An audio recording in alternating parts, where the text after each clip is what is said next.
بسم اللہ الرحمن الرحیم۔ السلام علیکم ناظرین، نوح علیہ السلام اللہ کے ایسے پیغمبر تھے جو تقریباً 950 سال زندہ رہے اور اللہ کے طرف لوگوں کو دعوت دی۔ آدم علیہ السلام کی وفات کے تقریباً 1000 سال بعد نوح علیہ السلام تشریف لائے۔ آدم علیہ السلام کے بعد کی نسلیں بہت نیک تھی، پر تقریباً 1000 سال بعد شیطان نے ان لوگوں کو بہکایا کہ کچھ نیک اور بزرگ لوگوں کو یاد کرنے کے لیے ان کے بت بنا لو، تو لوگوں نے کچھ بزرگوں کو عزت دینے کے لیے ان کے بت بنا لیے۔ اس وقت تو بتوں کی پوجا نہیں ہوتی تھی، پر کچھ نسلوں کے بعد لوگ آہستہ آہستہ ان بتوں کو پوجنے لگے۔ کفر اور شرک عام ہو گیا اور ایک اللہ تبارک و تعالیٰ کی عبادت بند ہو گئی۔ تب اللہ تعالیٰ نے نوح علیہ السلام کو بھیجا۔ اس وقت انسانوں کی عمر زیادہ ہوتی تھی۔ نوح علیہ السلام بھی تقریباً 950 سال زندہ رہے۔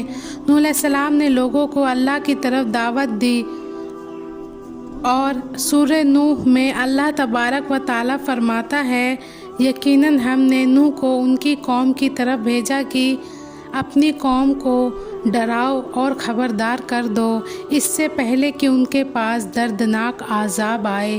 نوح علیہ السلام نے اپنی قوم سے فرمایا، اے میری قوم، میں تو بس صاف صاف ڈرانے والا ہوں، تو تم میرے اللہ کی عبادت کرو اور اس سے ڈرا کرو اور میرا کہنا مانو، تو وہ تمہارے گناہ بخش دے گا۔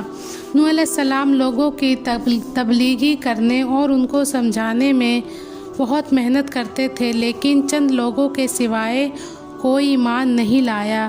لوگ ان کا بہت مذاق اڑاتے تھے اور کہتے تھے، اگر تم سچے ہو تو اس عذاب کا جس کا تم ہم سے وعدہ کرتے ہو اس کو لے آؤ۔ وہ نبی نوح علیہ السلام کو بہت پریشان کرتے تھے، حتیٰ کہ ایک دفعہ کی بات ہے، انہوں نے نوح علیہ السلام کو اتنا مارا کہ اللہ تبارک و تعالیٰ نے حضرت جبریل علیہ السلام کو بھیجا کہ جاؤ میرے نبی کی مدد کرو۔ اللہ اکبر۔ پھر اللہ تبارک و تعالیٰ نے نوح علیہ السلام کی طرف وحی کی اور فرمایا، آپ کی قوم میں سے جو ایمان لا چکا ہے ان کے سوا اب کوئی ایمان نہ لائے گا، بس آپ ان کے کاموں میں غمگین نہ ہوں۔ پھر جب اللہ تعالیٰ نے وحی کر دی اور انہیں بتا دیا کہ اب کوئی ایمان نہیں لانے والا، تو وہ نا امید ہو گئے اور اپنی قوم کے لیے بد دعا کی کہ اے میرے پروردگار، تو کسی منکر کو روح زمین میں زندہ نہ چھوڑ اور مومن مرد اور عورت کو بخش دے۔ نوح علیہ السلام نے جب اللہ تعالیٰ کو پکارا تو اللہ تعالیٰ نے نوح علیہ السلام کی بات کو سنا اور انہیں حکم دیا کہ تم ایک کشتی بناؤ۔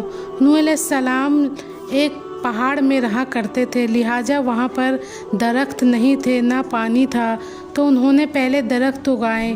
ان کو تقریباً 100 سال لگ گئے اس درخت کو اگانے میں اور اس کو کاٹ کر ناؤ بنانے میں۔ لیکن جب نوح علیہ السلام نے کشتی بنانے کا ارادہ کرا اور بنانا شروع کیا تو لوگ ان کا بہت مذاق اڑاتے تھے اور کہتے تھے، پاگل مجنون ہے جو پہاڑ پر کشتی بنا رہا ہے۔ آخر وہ وقت آ گیا جب نوح علیہ السلام کشتی تیار کر چکے تھے۔ اس کشتی میں 300 گز لمبائی تھی، اونچائی 30 گز اور چوڑائی 50 گز تھی۔ ایک اندازے کے مطابق کشتی 1 کلومیٹر لمبی اور 30 ہاتھ گہری تھی۔ اس کشتی کے 3 فلور تھے اور ہر فلور میں ایک دروازہ تھا۔ اللہ نے نوح علیہ السلام کو حکم دیا کہ مومنوں اور اپنے گھر والوں کو اور زمین میں بسنے والے جانوروں کو جوڑا جوڑا اس کشتی میں سوار کر لو۔ پھر اللہ تعالیٰ نے آسمان اور زمین سے پانی کھول دیا اور سیلاب آ گیا۔ اس سیلاب نے دنیا میں رہنے والے انسان اور جانور سب کو غرق کر دیا۔ صرف کشتی میں سوار مومن اور جانور ہی محفوظ رہے، یہاں تک کہ اتنے بڑے نبی کا بیٹا کشتی میں نہ چڑھا۔ نوح علیہ السلام نے اسے پکارا، اے میرے بیٹے، کشتی میں آ جا اور کافروں کا ساتھی نہ بن۔ لیکن ان کے بیٹے نے کہا، میں کسی پہاڑی کی چوٹی پر پناہ لے لوں گا جو مجھے اس پانی سے بچا لے گا۔ نوح علیہ السلام نے فرمایا کہ آج اللہ کے حکم سے کچھ